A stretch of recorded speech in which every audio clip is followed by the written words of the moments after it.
We recently did an episode of the RMP podcast. It's not out yet. It'll be out sometime this month or next month, something like that. And we had a special guest, one of our homegirls, Aaliyah. And she's a huge basketball head. She's a huge Boston Celtics fan for some reason. And we got into talking about Philly. And I knew Philly signed Paul George, but I wasn't privy, I guess, to how stacked they are. Like, the Sixers might win it. I'm not even bullshit. Like, the Sixers might have a chance to win it. And I didn't realize, like, how stacked they were going into the season. Like, I knew they signed PG, and signing PG as your third guy, your third option, is huge. I just didn't realize the other guys around them. First off, you got Embiid and Maxey. You know what you're going to get from Embiid. He's an MVP candidate, barring any injuries. Even with injuries, he's an MVP candidate. He's going to average like close to 30 points, if not more than 30 points, 12 to 15 rebounds. He can shoot, rebound. You know what you're going to get from Embiid. Maxey, most improved player last year. I only expect him to get even better. He's good for anywhere from 20 to 28 points per game. That's great. And then, like I said, you sign Paul George. Paul George as your third option is awesome. And I know PG hasn't been the same PG as we know him from Indiana and OKC. But I feel like in this situation, it's not a lot of pressure on him because he's not the first guy or the second guy. He's just kind of like a 3-and-D guy. You know what I'm saying? He's a 3-and-D guy. He's a scorer, but a little bit more than just threes because he can score on his own. He can score in isolation. But PG is kind of just chilling. He's there when Maxey's out or Embiid's hurt or something like that, or Embiid needs a breather. You still getting those points. PG can run ISOs. He could run the second unit. I don't mean come off the bench or anything like that, but he could play mostly with the second unit and score that way. And again, not a lot of pressure on him. He don't have to be the leader or anything like that. He's just there to help. And I think that's the best position for Paul George. And he was in a similar situation at OKC, and he was an MVP candidate when it was Russ, Melo, and him. He was obviously the second guy, but when there's three guys sharing the ball, he usually thrives. Now, with the Clippers were just a failed experiment. They tried different variations of that, and it just didn't work. The Clippers just didn't work. They had injuries. They sold in the bubble. It was just, the Clippers just was destined to fail, unfortunately. I didn't think that when they first got together. I actually thought they was going to win a championship, but hey, I was wrong before. I'll be wrong again. I might be wrong about this. But yeah, signing PG is huge. The biggest benefit to Philly, I think, this year is they got rid of bum-ass Tobias Harris, who was just doing nothing. I did a whole video about this. I'm not going to harp on Tobias Harris no more. But basically, they pay him hundreds of millions of dollars to bullshit around and do nothing.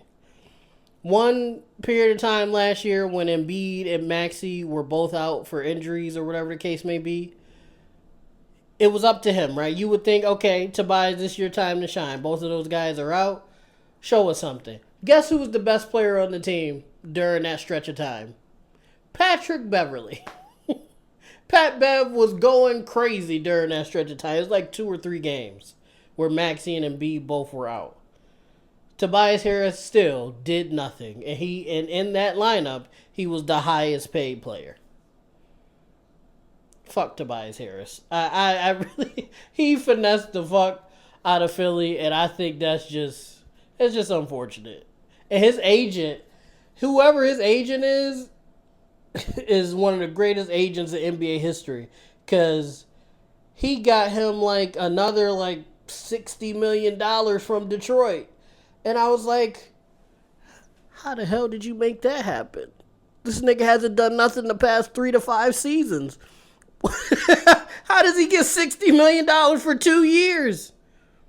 But enough about Tobias Harris. I think that's huge. That's going to be huge for them. He was terrible. He was just taking up space, taking up money and taking up space. I think PG is a good replacement for him. Because as bad as PG has been, I'm pretty sure he's going to be better than that at the very least. Now, this is what surprised me because I didn't know this. They still got Kelly Oubre, who's one of the best role players in the league.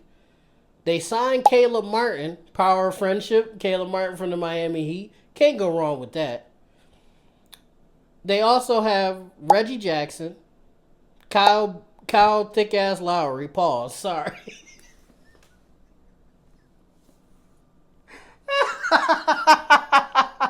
Okay, my fault. They got Reggie Jackson. They got Kyle Lowry. They got Andre Drummond, who, I mean, obviously Drummond ain't the same, but as a backup, great. Robert Covington. Robert Covington is older, but I've always been a fan of Rocco as far as role players go. I think you can't go wrong with him. He reminds me of like the Jeff Greens and the Nicholas Batums, like guys like you get them and you can't really go wrong with them. You see what I'm saying? Kelly Oubre is another one of those guys.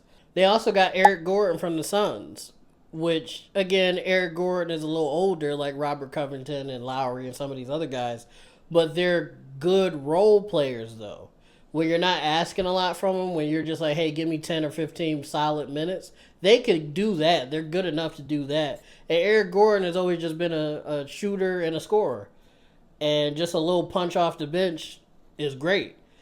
And then they got French Ben Wallace. I can't pronounce his name, but I'll put his picture up here somewhere. French Ben Wallace, he AI dunked on LeBron James. It didn't actually happen, but somebody made an AI rendering of him dunking on LeBron. But regardless of that, he was going crazy in the Olympics for the French team. They was calling him the French Ben Wallace. He's getting rebounds, playing defense, dunking on people, hustling. That's a wonderful addition. And then another guy, a rookie they drafted, Jared McCain. Now, I thought Jared McCain was just a TikToker, right? I hadn't actually seen him play up until a couple months ago. But then I watched some of his like highlights and watched him train and watched some of his games. And that motherfucker's a bucket. Like he really goes at like he's a dog actually. Like he plays defense. He can score in isolation. He can stand in the corner if you need him to. He's a decent facilitator. Like he's a really solid player. And I thought he was just a TikTok guy. Like I thought he was just like on like obviously he was good enough to make it to the NBA, but I thought he was just gonna be a decent little like 3-and-D guy or a guy that just stands in the corner and makes TikToks after the game. He's much more than that. I think Jared might end up being a starter at some point for Philly if they decide to keep him. But yeah, I was just looking at this lineup after like Rick and Aaliyah and all of us was chatting about it. I was like, Philly actually has a shot. And I know we've said this before. Philly has had multiple different variations of teams during the process that should have or could have won a championship. But I like this setup here though. Because you got Embiid, your superstar, your MVP. You got Tyrese Maxey, your solid second guy who's proven he can be a second guy. You got Paul George, a vet. You know, again, PG doesn't do very well under pressure. He doesn't really seem like he gives a fuck as much as he used to. But I think he'll thrive in a third guy situation. Like I said in the beginning of the video, there's no pressure on him. He's not the second guy or the first guy. There's no expectations of him other than to score and play as much defense as he possibly can. I think this is the best possible position for him. And then you throw in all of these role players. Like you just got a bunch of solid vets. And even if they aren't a vet, they're just solid players that are just going to be good going forward. And then I think Jared McCain might surprise us and be one of the best rookies in this class. Just based on some of the stuff I've seen by him. And yeah, I'm excited to see Philly and see what they could do. You know, as long as Embiid can stay generally healthy, I think they could really make something happen. Now, granted, Boston are the favorites, right?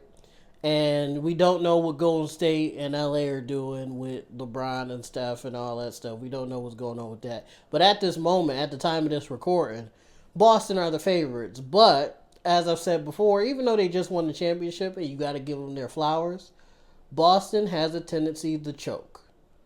For the past few years, they've been the favorites, and they just now won last year, and they were playing against Dallas. I think if they were playing against Minnesota, I think it would have been a different story. You see what I mean? So, maybe Boston doesn't go back to back. And then again, I've been talking a lot of shit about Steve Kerr lately, but Steve Kerr planted some seeds of dissension in there because Kawhi Leonard dropped and he chose not to ask Jaylen Brown to pull up to the Olympic team, even though he just won Finals MVP. Instead of calling Jaylen Brown, he calls Derek White, one of the role players on that Boston team. Derek White is super important, but he's still a role player. And then Jason Tatum is on the team, and he sits him down the entire tournament besides garbage time.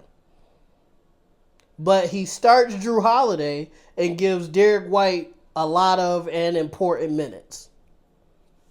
So now they're going back to training camp, whenever that is, with a little animosity or dissension. Who I could be wrong, maybe not.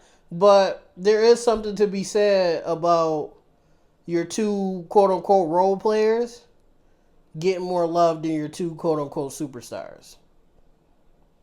Because JB didn't even get invited to play, and Tatum sat down the whole tournament while Holiday was starting, and Derek White was a very important part of that team. So, I don't know. I don't know what Boston. And then also, too, Porzingis. Porzingis is injury prone. You never know if he's going to be playing or not.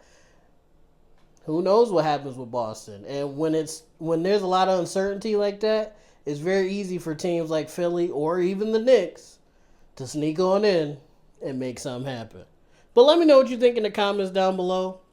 Do you think Philly has a chance, or do you think this is just another part of the process and Embiid's going to get hurt, or PG isn't going to play as well as he should be, or something along those lines, and they're going to flop again and not make it happen? Or do you think they have a chance? Do you think Boston will win it? Again, I do think Boston are the favorites, but it's a lot of moving pieces, and they are choke artists. They've historically been choke artists, so I don't know. Or do you think somebody in the West will come out of nowhere and make something happen? Let me know what you think in the comments down below. Let me know anything else that you would like for me to discuss, whether it be basketball, music, reactions, anything like that. Check out RMP Entertainment and the RMP podcast. We're going crazy over there. We got the episode I talked about in the beginning with Aaliyah will be coming out soon, so be on the lookout with that. We talked about music and basketball. That's literally all we talked about the whole episode. So if you like this channel, you'll definitely like that episode, and you'll definitely like